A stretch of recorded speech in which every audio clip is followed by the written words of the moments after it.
ವಿಜಯ ರಾಘವೇಂದ್ರ ಅವರಂತೂ ಈಗ ತಮ್ಮ ಮನೆಯ ಕಡೆಗೆ ಹೊರಟಿದ್ದಾರೆ. ಬಟ್ ಅವರ ಪತ್ನಿಯ ಮೃತದೇಹ ಇರುವಂತಹ ಕಾಫಿನ್ ಬಾಕ್ಸ್ ಇನ್ನೂ ಕೂಡ ಕಾರ್ಗೋ ಟರ್ಮಿನಲ್ ಅನ್ನ ಬಂದು ಸೇರಿದೆ. ಬಟ್ ಅವರ ಕುಟುಂಬಸ್ಥರ ಕೈಗೆ ಇನ್ನೂ ಕೂಡ ಸಿಕ್ಕಿಲ್ಲ. ಸೊ ಮಲ್ಲೇಶ್ವರಂ ನಿವಾಸದ ಬಳಿ ಈಗ ಆಲ್ರೆಡಿ ಮೃತದೇಹವನ್ನ ಇಡುವಂತಹ ನಿಟ್ಟಿನಲ್ಲಿ ಜೊತೆಗೆ ಅಂತಿಮ ದರ್ಶನದ ವ್ಯವಸ್ಥೆ ಬಹುತೇಕ ಪೂರ್ಣಗೊಂಡಿದೆ. ಕುಟುಂಬಸ್ಥರು ಆಪ್ತರು ಈಗಲೂ ಕೂಡ ಅಂತಿಮ ಹಂತದ ವ್ಯವಸ್ಥೆಗಳಲ್ಲಿ ನಿರತರಾಗಿದ್ದಾರೆ. ಸಹೋದರ ರಕ್ಷಿತ್ ಶಿವರಾಮ್, ಮಾವ ಚಿನ್ನೇಗೌಡರು ಎಲ್ಲ ವ್ಯವಸ್ಥೆಯನ್ನ ಮಾಡ್ತಾ ಇದ್ದಾರೆ ಅನ್ನುವಂಥದ್ದು ಗೊತ್ತಾಗ್ತಾ ಇದೆ. VIP ಗಳಿಗೆ ಜೊತೆಗೆ ಸಾರ್ವಜನಿಕರಿಗೆ ಎಲ್ಲ ವ್ಯವಸ್ಥೆಗಳನ್ನು ಮಾಡಿಕೊಳ್ಳಲಾಗ್ತಾ ಇದೆ. ಅದರಲ್ಲೂ ಸರಿಯಾಗಿ 2 ವರ್ಷ ಆಗಿದೆ ಅಷ್ಟೇ ರಾಜ್ ಕುಟುಂಬಕ್ಕೆ ಇಂಥದ್ದೊಂದು ಸನ್ನಿವೇಶವನ್ನು ಎದುರಿಸಿ.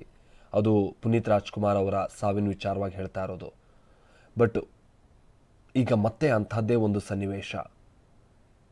ಹೀಗಾಗಿ ಆ ಕುಟುಂಬ ಸಹಜವಾಗಿ ಒಂದು ದೊಡ್ಡ ಆಘಾತದಲ್ಲಿರುವಂಥ ಸಂದರ್ಭ. ಆಮೇಲೆ ಇಬ್ಬರೂ ಅಷ್ಟೇ ಅಣ್ಣ ತಮ್ಮ ಅಂತ ಅಂದರೆ ವಿಜಯ ರಾಘವೇಂದ್ರ ಆಗಿರ್ಬೋದು ಅಥವಾ ಶ್ರೀಮುರಳಿ ಆಗಿರ್ಬೋದು. ರಾಜ್ ಕುಟುಂಬದಲ್ಲಿ ಬಹಳ ಖುಷಿಯಾಗಿದ್ದಂಥವರು, ಕುಟುಂಬದ ಯಾವುದೇ ಕಾರ್ಯ ಮತ್ತೊಂದು ಸಡಗರ ಇದ್ದರೂ ಕೂಡ ಅದರಲ್ಲಿ ಬಹಳ ಖುಷಿಯಾಗಿ ಅವರು ಸೇರ್ತಾ ಇದ್ದಂಥವ್ರು. ಈಗ ಅವರಿಬ್ಬರಲ್ಲಿ ವಿಜಯ ರಾಘವೇಂದ್ರ ಅವರಿಗೆ ಇಂಥದ್ದೊಂದು ಸಂಕಷ್ಟದ ಸಂದರ್ಭ ಬಂದಿರುವಂಥದ್ದು ಇಡೀ ರಾಜ್ ಕುಟುಂಬಕ್ಕೆ ಒಂದು ಆಘಾತ ತಂದಿರುವಂಥ ಸಂದರ್ಭ. ಹೀಗಾಗಿಯೇ ಎಲ್ಲರೂ ಕೂಡ ಅದೇ ಹೇಳ್ತಾ ಇರುವಂಥದ್ದು, ಡಾಕ್ಟರ್ ರಾಜ್ಕುಮಾರ್ ಅವರ ಕುಟುಂಬಕ್ಕೆ ಮೇಲಿನ ಮೇಲೆ ಈ ರೀತಿಯಾದಂಥ ಆಘಾತಗಳಾಗಬಾರ್ದಿತ್ತು ಅನ್ನುವಂಥದ್ದು ವಿಚಾರ. ಮೊನ್ನೆ ತಾನೇ ನಾನು ಮೊದಲೇ ಹೇಳ್ತಾ ಇದ್ದ ಹಾಗೆ ವಿಜಯ ರಾಘವೇಂದ್ರ ಅವರು ಪುನೀತ್ ರಾಜ್ಕುಮಾರ್ ಅವರನ್ನು ನೆನಪಿಸ್ಕೊಂಡಿದ್ರು. ಅವರು ತಮ್ಮ ವಿಚಾರವಾಗಿ ಅಥವಾ ತಮ್ಮ ದಂಪತಿಯ ವಿಚಾರಕ್ಕೆ ಅವರು ಹೊಂದಿದ್ದಂಥ ಅಕ್ಕರೆ, ಅವ್ರ ವಿಶ್ವಾಸ ತಮ್ಮ ಮೇಲೆ ಹೇಗಿತ್ತು ಅನ್ನುವಂಥದ್ದನ್ನು ಹೇಳ್ಕೊಳ್ತಾ ಇದ್ರು. ಪುನೀತ್ ಅವರನ್ನು ಕಳ್ಕೊಂಡು ಹೇಗೆ ನಾವೆಲ್ಲ ಈಗಲೂ ಕೂಡ ದಿಕ್ಕು ತಪ್ತರಾಗಿದ್ದೀವಿ ಅನ್ನುವಂಥದ್ದನ್ನು ತೀರಾ ಮೊನ್ನೆ ತಾನೇ ಅವ್ರು ಹೇಳ್ಕೊಳ್ತಾ ಇದ್ರು. ಅದು ಪತ್ನಿ ಪಕ್ಕದಲ್ಲಿದ್ದಂಥ ಸಂದರ್ಭದಲ್ಲೇ. ಆಮೇಲೆ ತಮ್ಮ ಸಿನಿಜರ್ನಿ ಏಳು ಬೀಳು ಇದನ್ನೆಲ್ಲ ಹೇಳುವಂಥ ಸಂದರ್ಭದಲ್ಲಿ ತಮ್ಮ ಪತ್ನಿಯ ಕೈಯನ್ನು ಬಹಳ ಗಟ್ಟಿಯಾಗಿ ಇಟ್ಕೊಂಡಿದ್ರು ವಿಜಯ ರಾಘವೇಂದ್ರ ಅವರು. ಅದರ ಜೊತೆಗೇ ಅವ್ರು ಮತ್ತೆ ಹೇಳ್ತಾ ಇದ್ರು, ತನ್ನ ಪತ್ನಿ ಅಂತ ಅಂದ್ರೇ ನನಗೊಂದು ಶಕ್ತಿ ಇದ್ದ ಹಾಗೆ ಅಂಥೇಳಿ. ಇವತ್ತು ಅಂಥ ಶಕ್ತಿಯನ್ನೇ ಕಳ್ಕೊಂಡು ಅವರು ಮತ್ತೆ ತಮ್ಮ ಮನೆ ಕಡೆಗೆ ಹೋಗಬೇಕಾದಂಥ ಸಂದರ್ಭ. ಆ ಸನ್ನಿವೇಶವನ್ನು ನಾವಿಲ್ಲಿ ನೋಡ್ತಾ ಇದ್ವಿ. ಸಹಜವಾಗಿ ಬಹಳ ದುಃಖ ಇತ್ತು ವಿಜಯ ರಾಘವೇಂದ್ರ ಅವರಲ್ಲಿ. ಬಟ್ ಅದೆಲ್ಲೂ ಕೂಡ ಅವರು ತೋರ್ಪಡಿಸ್ಕೊಳ್ಳಿಲ್ಲ. ಬಹುಶಃ ಅವರೇನಾದರೂ ಮಾಧ್ಯಮದ ಮುಂದೆ ಬಂದು ಏನಾಯಿತು ಎತ್ತ ಅನ್ನುವಂಥದ್ದು ಏನಾದರೂ ಹೇಳೋಕೆ ಹೊರಟಿದ್ದರೆ ಬಹುಶಃ ಅವ್ರ ಕೈಯಲ್ಲಿ ಅದನ್ನು ಆಗ್ತಾ ಇರಲಿಲ್ಲ ಆ ಸನ್ನಿವೇಶವನ್ನು ನಿಭಾಯಿಸೋಕೆ. ಯಾಕೆಂದರೆ ಆ ಮಟ್ಟಿಗಿನ ದುಃಖ ಅವರಲ್ಲಿ ಮಡುಗಟ್ಟಿತ್ತು. ಹಾಗಾಗಿ ಬಹಳ ಚುರುಕಾಗಿ ಹೆಜ್ಜೆ ಹಾಕಿ ಬಂದಂಥ ವಿಜಯ ರಾಘವೇಂದ್ರ ಅವರು ಕೂಡಲೇ ಒಂದು ಕಾರ್ನಲ್ಲಿ ಕೂತು ಮನೆ ಕಡೆಗೆ ಹೋಗುವಂಥ ಪ್ರಯತ್ನವನ್ನು ಮಾಡ್ತಾರೆ. ಯಾಕಂದರೆ ಈ ಸನ್ನಿವೇಶವನ್ನು ಬ್ಯಾಲೆನ್ಸ್ ಮಾಡುವಂಥದ್ದು ತೀರಾ ಕಷ್ಟ.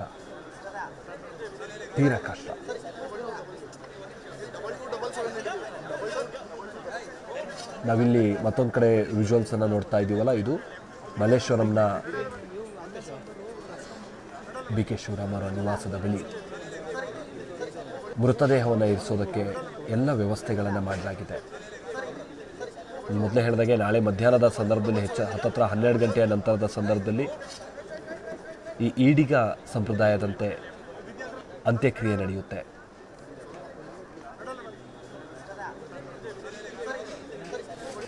ಈಗ ಅಂತಿಮ ವಿಧಿವಿಧಾನಗಳನ್ನು ಪೂರೈಸುವಂಥ ನಿಟ್ಟಿನಲ್ಲಿ ಎಲ್ಲ ವ್ಯವಸ್ಥೆಗಳನ್ನು ಕೂಡ ಮಾಡಿಕೊಳ್ಳಲಾಗಿದೆ.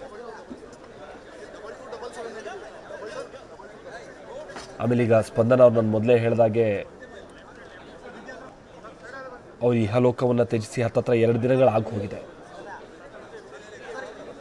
ಹೀಗಾಗಿ ಬಹಳ ತಡ ಮಾಡುವ ರೀತಿಯಾಗಿಯೂ ಕೂಡ ಇಲ್ಲ ಅಂತ್ಯಕ್ರಿಯೆಗೆಲ್ಲ ಸಂಬಂಧಪಟ್ಟ ಹಾಗೆ.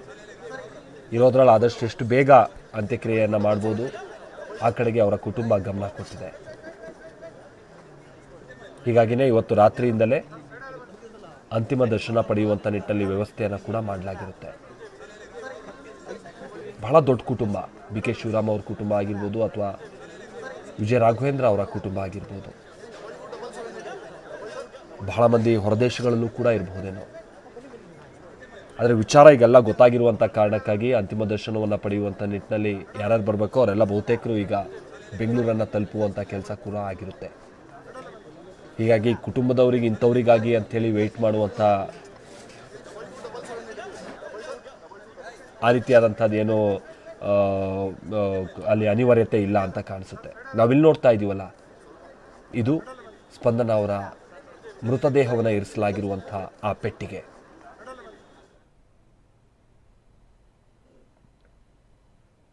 ಕಾರ್ಗೋ ಟರ್ಮಿನಲ್ ಬಳಿ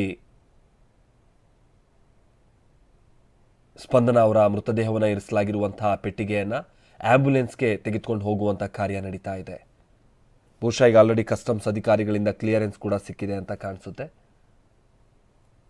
ನಿಯಮದ ಪ್ರಕಾರವಾಗಿ ಆ ಪೆಟ್ಟಿಗೆಯನ್ನು ಹೇಗೆ ಪ್ಯಾಕ್ ಮಾಡಬೇಕು ಅದೇ ರೀತಿಯಾಗಿ ಪ್ಯಾಕ್ ಮಾಡಿ ಅದೊಂದು ಸಹಜವಾಗಿ ಒಂದು ಫ್ರೀಸರ್ ಬಾಕ್ಸ್ ಕೂಡ ಆಗಿರಬಹುದು ಅಂತ ಕಾಣಿಸುತ್ತೆ. ಅದು ಯಾಕಂತ ನೋಡಿ ಇಲ್ಲಿ ಆ ಸಂದರ್ಭವನ್ನು ನಾವಿಲ್ಲಿ ಗಮನಿಸ್ತಾ ಇದ್ದೀವಿ. ಹೌದು, ಥಾಯ್ ಏರ್ವೇಸ್ಗೆ ಸಂಬಂಧಪಟ್ಟ ಹಾಗೆ ಆ ಕಾರ್ಗೋ ಕಂಪಾರ್ಟ್ಮೆಂಟ್ನಿಂದ ಸ್ಪಂದನ ಅವರ ಪಾರ್ಥಿವ ಶರೀರವನ್ನು ಹೊತ್ತಂತಹ ಆ ಪೆಟ್ಟಿಗೆಯನ್ನು ಕೆಳಗಿಳಿಸ್ತಾ ಇರುವಂಥ ಸಂದರ್ಭವನ್ನು ನಾವಿಲ್ಲಿ ನೋಡ್ತಾ ಇದ್ದೀವಿ, ಅಥವಾ ಆ ಪಾರ್ಥಿವ ಶರೀರವನ್ನು ಇರಿಸಲಾಗಿರುವಂತಹ ಪೆಟ್ಟಿಗೆಯನ್ನು ಕೆಳಗಿಳಿಸ್ತಾ ಇರುವಂಥ ಸಂದರ್ಭವನ್ನು ನಾವಿಲ್ಲಿ ನೋಡ್ತಾ ಇದ್ದೀವಿ.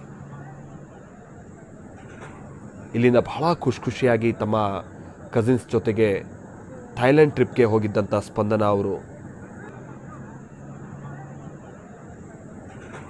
ಇವತ್ತು ನಮ್ಮ ಜೊತೆಗಿಲ್ಲ.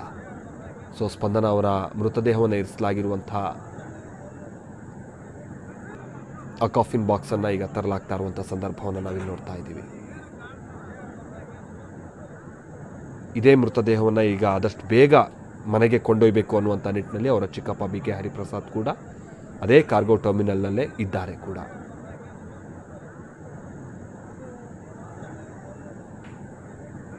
ಥಾಯ್ ಏರ್ವೇಸ್ಗೆ ಸಂಬಂಧಪಟ್ಟ ಹಾಗಿನ ಆ ವಿಮಾನದ ಕಾರ್ಗೋ ಕಂಪಾರ್ಟ್ಮೆಂಟ್ನಲ್ಲಿ ಇತರ ಸಾಮಾನು ಸರಂಜಾಮುಗಳ ಜೊತೆಗೆ ಸ್ಪಂದನ ಅವರ ಮೃತದೇಹವನ್ನು ಕೂಡ ತರಲಾಗಿತ್ತು. ನಾವು ಮೊದಲೇ ಹೇಳಿದಾಗೆ ಈ ಮೃತದೇಹಕ್ಕೆ ಸಂಬಂಧಪಟ್ಟ ಹಾಗಿನ ಅಥವಾ ಅಲ್ಲಿರುವಂಥ ಯಾವುದೇ ರೀತಿಯಾದಂಥ ಗೂಡ್ಸ್ಗೆ ಸಂಬಂಧಪಟ್ಟ ಹಾಗಿನ ವಾರಸ್ದಾರರು ಯಾರು ಇರ್ತಾರೆ ಅವರಿಗೆ ಕಾರ್ಗೋ ಟರ್ಮಿನಲ್ ಕಡೆಗೆ ಬರೋದಕ್ಕೆ ಅವಕಾಶ ಇರಲ್ಲ. ಆ ನಂತರದಲ್ಲಿ ರಿಸೀವ್ ಮಾಡ್ಕೊಳ್ಬೋದು ಅಷ್ಟೇ. ಹಾಗಾಗಿ ಅಲ್ಲಿ ಕಸ್ಟಮ್ಸ್ ಅಧಿಕಾರಿಗಳು ಇದಕ್ಕೆ ಸಂಬಂಧಪಟ್ಟ ಹಾಗಿನೆಲ್ಲ ಕ್ಲಿಯರೆನ್ಸನ್ನು ಕೊಟ್ಟಂಥ ನಂತರದಲ್ಲಿ ಅದನ್ನು ರಿಸೀವ್ ಮಾಡ್ಕೊಳ್ಳೋಕ್ಕಷ್ಟೇ ಅವಕಾಶ ಇರುತ್ತೆ. ಆದರೆ ವಿಜಯ ರಾಘವೇಂದ್ರ ಅವರು ಇವತ್ತು ಕೂಡಲೇ ಅವರು ಅರವೆಲ್ ಗೇಟ್ನಿಂದ ಬಂದು ತಮ್ಮ ನಿವಾಸದ ಕಡೆಗೆ ಹೋದರೆ, ಯಾಕಂತಂದರೆ ಇಲ್ಲಿ ಕಾರ್ಗೋ ಟರ್ಮಿನಲ್ ಬಳಿ ಆ ಮೃತದೇಹವನ್ನು ರಿಸೀವ್ ಮಾಡ್ಕೊಳ್ಳುವಂಥ ನಿಟ್ಟಲ್ಲಿ ಎಲ್ಲ ವ್ಯವಸ್ಥೆಯನ್ನು ಕೂಡ ಈಗ ಆಲ್ರೆಡಿ ಮಾಡ್ಕೊಳ್ಳಲಾಗಿದೆ. ಹಲವು ಮಂದಿ ಈಗ ಆಲ್ರೆಡಿ ಆ ಸ್ಥಳದಲ್ಲಿದ್ದಾರೆ ಕೂಡ.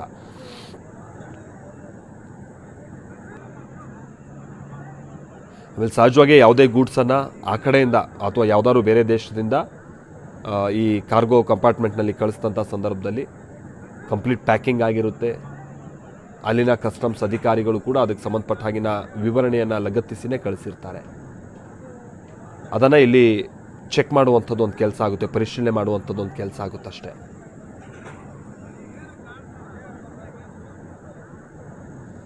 ಇಲ್ಲೂ ಹಾಗೆ ಈಗೇನೇನು ಕೊನೆ ಹಂತದ ಪ್ರಕ್ರಿಯೆಗಳು ನಿಯಮ ಪ್ರಕಾರವಾಗಿದೆ ಅಂಥ ಪ್ರಕ್ರಿಯೆಗಳನ್ನು ಪೂರ್ಣಗೊಳಿಸಿ ಕಸ್ಟಮ್ಸ್ ಅಧಿಕಾರಿಗಳು ಭಾಳ ಬೇಗ ಕ್ಲಿಯರೆನ್ಸ್ ಕೊಡ್ಬೋದಂಥ ಚಾನ್ಸಸ್ ಇದೆ. ಅದಾದ ನಂತರ ಅಲ್ಲಿ ಆ್ಯಂಬುಲೆನ್ಸ್ ಕೂಡ ಅಲ್ಲೇ ಸಿದ್ಧ ಆಗಿರುವಂಥ ಕಾರಣಕ್ಕಾಗಿ ಗೊತ್ತಿಲ್ಲ ಕೊನೆ ಹಂತದ ವ್ಯವಸ್ಥೆಗಳಿಗೆ ಎಷ್ಟು ಸಮಯ ಆಗಬಹುದು ಅಂತ. ಬಟ್ ಇನ್ನೇನು ಕೆಲವೇ ಕ್ಷಣಗಳಲ್ಲಿ ಅವರ ಮೃತದೇಹವನ್ನು ಹೊತ್ತಂಥ ಆ್ಯಂಬುಲೆನ್ಸ್ ಕಾರ್ಗೋ ಟರ್ಮಿನಲ್ನಿಂದ ಹೊರಗೆ ಬರುತ್ತೆ ಅಂತಲೇ ಹೇಳಲಾಗ್ತಾ ಇದೆ. ಬಹಳ ಭಾರವಾದ ಮನಸ್ಸಿನಿಂದ ಬಹಳ ದುಃಖತೃಪ್ತರಾಗಿರುವಂಥ ಅವರ ಕುಟುಂಬಸ್ಥರು ಇದೀಗ ಕಾರ್ಗೋ ಟರ್ಮಿನಲ್ ಬಳಿ ನೆರೆದಿದ್ದು ಇದೇ ಪಾರ್ಥಿವ ಶರೀರವನ್ನು ತೆಗೆದುಕೊಂಡು ಬರಲಾಗ್ತಾ ಇರುವಂಥ ಪೆಟ್ಟಿಗೆಯ ಕಡೆಗೆ ಅವರ ಗಮನ ಇದೆ.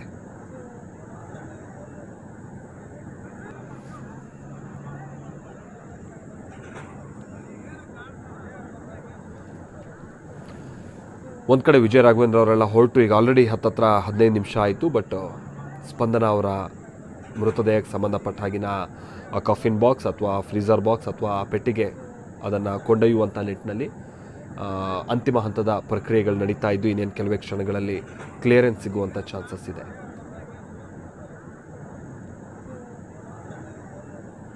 ನಮ್ಗೆ ಸಿಗ್ತಾ ಇರುವಂಥ ಮಾಹಿತಿ ಪ್ರಕಾರವಾಗಿ ಇನ್ನೇನು 5 ನಿಮಿಷದ ಒಳಗಾಗಿ ಕಾರ್ಗೋ ಟರ್ಮಿನಲ್ನಿಂದ ಹೊರಬರುತ್ತೆ ಆ್ಯಂಬುಲೆನ್ಸ್.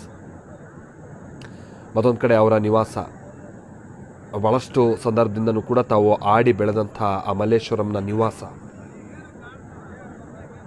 ಅಲ್ಲೇ ಅವರ ಅಂತಿಮ ದರ್ಶನವನ್ನು ಪಡೆಯುವಂಥ ನಿಟ್ಟಿನ ವ್ಯವಸ್ಥೆಗಳನ್ನು ಕೂಡ ಈಗ ಆಲ್ರೆಡಿ ಮಾಡಿಕೊಳ್ಳಲಾಗಿದೆ ಕೂಡ.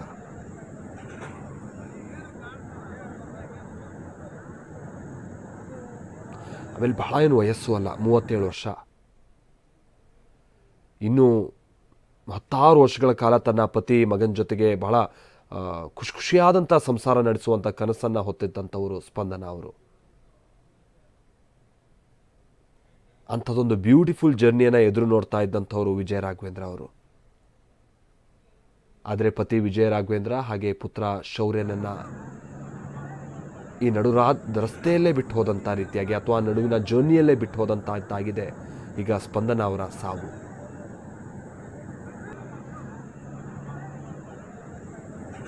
ಆಮೇಲೆ ಸಾವಿಗೆ ಸಂಬಂಧಪಟ್ಟ ಹಾಗೆ ಹೌದು ಲೋ ಬಿ ಪಿ ಆಗಿ ಅದಾದ ನಂತರದಲ್ಲಿ ಹೃದಯಾಘಾತ ಆಗಿದೆ ಅನ್ನುವಂಥದ್ದು ಪ್ರಾಥಮಿಕವಾಗಿ ಸಿಕ್ಕಿರುವಂಥ ಮಾಹಿತಿ.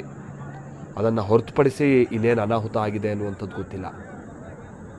ಏನು ಕಾರಣ ಆಯಿತು ಅವ್ರ ಸಾವಿಗೆ ಅನ್ನುವಂಥದ್ದು ವಿಚಾರ. ಯಾಕಂತಾರೆ ನಿನ್ನೆ ಪೋಸ್ಟ್ಮಾರ್ಟಮ್ ಆಗಿದೆ. ಅದಾದ ನಂತರ ಅಲ್ಲಿ ಡಾಕ್ಟರ್ಸ್ ಕೂಡ ಒಂದು ಸಮರಿಯನ್ನು ಕೊಟ್ಟಿರ್ತಾರೆ ಏನೇನಾಯಿತು ಅನ್ನುವಂಥದ್ದು ವಿಚಾರವಾಗಿ. ಅದೆಲ್ಲದಕ್ಕೂ ಉತ್ತರ ವಿಜಯ ರಾಘವೇಂದ್ರ ಅವರೇ ಹೇಳಬೇಕಿದೆ. ಅದೇನೇ ಇದ್ದರೂ ಕೂಡ ಅಂತಿಮವಾಗಿ ಸ್ಪಂದನ ಅವರು ನಮ್ಮ ಜೊತೆಗೆ ಇಲ್ವಲ್ಲ ಅನ್ನುವಂಥದ್ದು ಬಹಳ ದೊಡ್ಡ ಬೇಸರ. ನಾವಿಲ್ಲಿ ನೋಡ್ತಾ ಇದ್ದೀವಲ್ಲ, ಇದು ಮಲ್ಲೇಶ್ವರಂನ ಬಿ ಕೆ ಶಿವರಾಮ್ ಅವರ ನಿವಾಸ. ನಾನು ಮೊದಲೇ ಹೇಳಿದಾಗೆ ಸ್ಪಂದನ ಅವರು ತಮ್ಮ ಬಹುತೇಕ ಸಂದರ್ಭವನ್ನು ಕಳೆದಂಥ ನಿವಾಸ ಇದು. ತಾವು ಆಡಿ ಬೆಳೆದಂಥ ನಿವಾಸ, ಹತ್ತಾರು ಕನಸುಗಳನ್ನು ಕಟ್ಕೊಂಡಿದ್ದಂಥ ನಿವಾಸ. ಅದೆಷ್ಟೋ ಸಂದರ್ಭ ಅವರು ಪತಿ ಸಮೇತವಾಗಿ ಈ ನಿವಾಸಕ್ಕೆ ಬಂದು ಹೋಗ್ತಾ ಇರ್ತಾರೆ ಮದುವೆ ಆದಂಥ ನಂತರದಲ್ಲೂ ಕೂಡ. ಅವರು ಜಕ್ಕೂರಿನಲ್ಲಿದ್ದರು. ತೀರಾ ಇತ್ತೀಚೆಗೆ ಅವರು ಜಕ್ಕೂರಿನಲ್ಲೇ ನೆಲೆ ನಿಂತಿದ್ದರು. ಅಂದರೆ ವಿಜಯ ರಾಘವೇಂದ್ರ ಅವರು ಹಾಗೆ ಸ್ಪಂದನ ಪುತ್ರನ ಸಮೇತವಾಗಿ. ಅಲ್ಲೂ ಕೂಡ ಬಹಳ ಸಿಂಪಲ್ ಆದಂಥ ಜೀವನ. ಹಲವು ಸಂದರ್ಭದಲ್ಲಿ ಅವ್ರ ಅಪಾರ್ಟ್ಮೆಂಟ್ಗೆ ಹೋದಂಥವರಿಗೆ ಅರಿವಿರುತ್ತೆ ಎಷ್ಟೊಂದು ಸಿಂಪಲ್ ಆದಂಥ ಜೀವನವನ್ನು ನಡೆಸ್ತಾ ಇದ್ದಾರಲ್ಲ ಅಂಥೇಳಿ. ಆಮೇಲೆ ಬಹಳಷ್ಟು ಸಂದರ್ಭದಲ್ಲಿ ಸ್ಪಂದನ ಅವರ ಓಡಾಟ, ಅವ್ರ ಚಟುವಟಿಕೆ ಈ ಮಲ್ಲೇಶ್ವರಂನ ಸುತ್ತಮುತ್ತಲ ಭಾಗದಲ್ಲೇ ಇದ್ದಿದ್ದು. ಇನ್ಫ್ಯಾಕ್ಟ್ ವಿಜಯ ರಾಘವೇಂದ್ರ ಅವರನ್ನ ಎರಡೆರಡು ಬಾರಿ ಅವರು ಈ ಕೆಫೆ ಕಾಫಿ ಡೇಲಿ ಭೇಟಿಯಾದಂಥ ಸಂದರ್ಭನೂ ಕೂಡ ಈ ಮಲ್ಲೇಶ್ವರಂನ ಸುತ್ತಮುತ್ತಲ ಭಾಗದಲ್ಲೇ. ಪ್ರೀತಿ ಇಲ್ಲಿಂದನೇ ಶುರುವಾಯಿತು.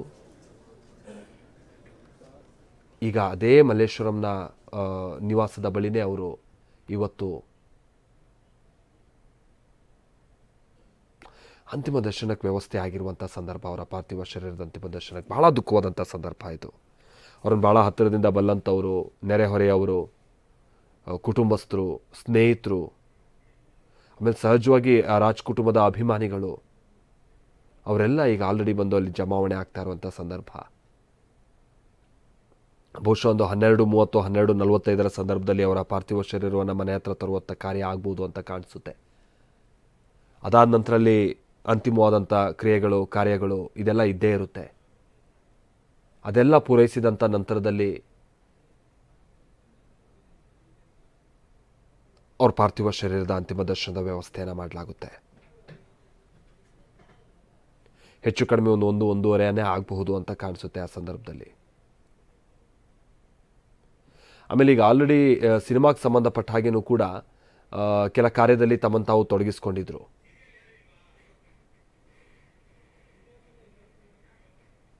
ಒಂದು ಸಿನಿಮಾ ಕೂಡ ಪ್ರೊಡ್ಯೂಸ್ ಮಾಡಿದ್ರು ಸ್ಪಂದನ ಅವರು. ಆಮೇಲೆ ಒಂದು ಸಿನಿಮಾದಲ್ಲಿ ನಟಿಸಿದ್ರು ಕೂಡ. ಗೊತ್ತಿಲ್ಲ ಮುಂಬರುವಂಥ ದಿನಗಳಲ್ಲಿ ಸಿನಿಮಾಗೆ ಸಂಬಂಧಪಟ್ಟ ಹಾಗೆ, ಯಾಕಂತಂದರೆ ಒಂದು ಹಂತಲ್ಲಿ ಮಗ ಬೆಳೆದಂಥ ನಂತರದಲ್ಲಿ ಸಿನಿಮಾಗೆ ಸಂಬಂಧಪಟ್ಟ ಹಾಗೆ ಇನ್ನೂ ಕೂಡ ಹೆಚ್ಚು ಆ್ಯಕ್ಟಿವ್ ಆಗಬೇಕು ಅನ್ನುವಂಥ ನಿಟ್ಟಿನಲ್ಲಿ ಅವ್ರ ಯೋಜನೆಗಳಿತ್ತೋ ಏನೋ. ಯಾಕೆಂದರೆ ವಿಜಯ ರಾಘವೇಂದ್ರ ಅವರು ಕೂಡ ಇತ್ತೀಚೆಗೆ ರಿಯಾಲಿಟಿ ಶೋಸ್, ಸಿನಿಮಾ ಕಾರ್ಯಕ್ರಮಗಳು ಅಂತೇಳಿ ಭಾಳ ಬ್ಯುಸಿ ಆಗ್ತಾ ಇದ್ದಂಥ ಸಂದರ್ಭ. ಅವರು ಮುಂದಿನ ಜೀವನವನ್ನು ರೂಪಿಸ್ಕೊಳ್ಳುವಂಥ ನಿಟ್ಟಿನಲ್ಲಿ ಅದೇನೇನು ಕನಸಿತ್ತೋ ಏನೋ ಸ್ಪಂದನ ಅವರದ್ದು ಪಾಪ. ಆ ಕನಸಿನ ಜೊತೆಯಾಗೆ ನಡೆಯುವಂಥ ಹುಮ್ಮಸ್ಸು ಪತಿಗೂ ಕೂಡ ಇತ್ತು. ಈಗ ನೋಡಿದ್ರೆ ಪತ್ನಿ ಇಲ್ಲ. ನೂರಾರು ಮಂದಿ ಈಗ ಮಲ್ಲೇಶ್ವರಂನ ನಿವಾಸದ ಬಳಿ ಬಂದು ಸೇರ್ತಾ ಇರುವಂಥ ಸಂದರ್ಭವನ್ನು ನೋಡ್ತಾ ಇದ್ದೀವಿ. ಮೊದಲೇ ಹೇಳಿದಾಗೆ ಅವರ ಕುಟುಂಬಸ್ಥರು, ಹತ್ತಿರದಿಂದ ಬಲ್ಲಂಥವರು, ಅವ್ರ ಸ್ನೇಹಿತರು, ರಾಜ್ ಕುಟುಂಬದ ಅಭಿಮಾನಿಗಳು ಈಗ ಆಲ್ರೆಡಿ ಬಿ ಕೆ ಶಿವರಾಮ್ ಅವರ ನಿವಾಸದ ಬಳಿ ಬರ್ತಾ ಇದ್ದಾರೆ. ಪೊಲೀಸರು ಕೂಡ ಹೆಚ್ಚಿನ ಸಂಖ್ಯೆಯಲ್ಲಿ ಅಲ್ಲಿ ನಿಯೋಜನೆಗೊಂಡಿದ್ದಾರೆ. ಆಮೇಲೆ ಹೀಗೆ ಬಹಳ ಮಂದಿ ಸೇರಿರುವಂಥದ್ದು ಅವ್ರ ಕುಟುಂಬಕ್ಕೂ ಕೂಡ ಸ್ವಲ್ಪ ಕಿರಿಕಿರಿ ಉಂಟು ಮಾಡ್ಬೋದು. ಹಾಗಾಗಿನೇ ಎಲ್ಲೂ ಕೂಡ ಏನು ಸಮಸ್ಯೆ ಆಗಬಾರ್ದು ಅನ್ನುವಂಥ ನಿಟ್ಟಿನಲ್ಲಿ ಹೆಚ್ಚಿನ ಪೊಲೀಸರನ್ನು ನಿಯೋಜಿಸಲಾಗಿದೆ. ಹಾಗೆ ಕಾರ್ಗೋ ಟರ್ಮಿನಲ್ನ ಕಡೆಗೆ ಅವರ ಮೃತದೇಹವನ್ನು ತೆಗೆದುಕೊಂಡು ಬರಲಾಗ್ತಾ ಇರುವಂಥ ಆ ಸಂದರ್ಭವನ್ನು ಕೂಡ ಮತ್ತೊಂದು ಕಡೆ ನೀವು ದೃಶ್ಯದಲ್ಲಿ ನೋಡಬಹುದಾಗಿದೆ ಕೂಡ.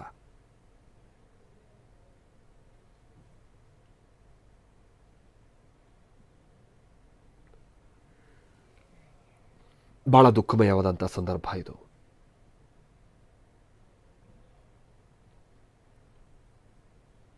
ಆಮೇಲೆ ಶಿವಣ್ಣ ಅವ್ರ ಫ್ಯಾಮಿಲಿ ಆಗಿರ್ಬೋದು, ರಾಘವೇಂದ್ರ ರಾಜ್ಕುಮಾರ್ ಅವ್ರ ಫ್ಯಾಮಿಲಿ ಆಗಿರಬಹುದು, ಜೊತೆಗೆ ಸಹೋದರಿಯರು ಕೂಡ ತಾವು ಎಲ್ಲೆಲ್ಲಿದ್ರಿ, ಏನೇನು ಕೆಲಸ ಕಾರ್ಯದಲ್ಲಿದ್ದರು ಎಲ್ಲವನ್ನೂ ಅರ್ಧಕ್ಕೆ ಮೊಟಕುಗೊಳಿಸಿ ನಿನ್ನೆ ಈ ವಿಚಾರ ಗೊತ್ತಾಗ್ತಾ ಇದ್ದ ಹಾಗೆ ಬಹಳ ದಿಗ್ಭ್ರಾಂತರಾಗಿ ಬೆಂಗಳೂರಿನ ಕಡೆಗೆ ಬಂದಿದ್ದಾರೆ. ನಿನ್ನೆಯಿಂದನೂ ಕೂಡ ಬಿ ಕೆ ಶಿವರಾಮ್ ಅವರ ನಿವಾಸಕ್ಕೆ, ಚಿನ್ನೇಗೌಡರ ನಿವಾಸಕ್ಕೆ ಆಗಾಗ ಹೋಗಿ ಬಂದು ಸಮಾಧಾನ ಹೇಳೋ ಕೆಲಸದಲ್ಲಿ ರಾಜ್ ಕುಟುಂಬಸ್ಥರು ಕೂಡ ಇದ್ದಾರೆ. ಈ ಅಂತಿಮ ದರ್ಶನ ಜೊತೆಗೆ ಅಂತಿಮ ವಿಧಿವಿಧಾನಗಳು, ಅಂತಿಮ ಕ್ರಿಯೆ, ಈ ಸಂದರ್ಭದಲ್ಲೆಲ್ಲ ಅವರು ಕೂಡ ಭಾಗಿಯಾಗೋರಿದ್ದಾರೆ. ನಾವಿಲ್ಲಿ ನೋಡ್ತಾ ಇದ್ದೀವಿ ನೋಡಿ, ಕಾರ್ಗೋ ಟರ್ಮಿನಲ್ನ ದೃಶ್ಯಾವಳಿಗಳಿದೆಲ್ಲ. ಸ್ಪಂದನ ಅವರ ಮೃತದೇಹವನ್ನು ಆಂಬ್ಯುಲೆನ್ಸ್ ಕಡೆಗೆ ತೆಗೆದುಕೊಂಡು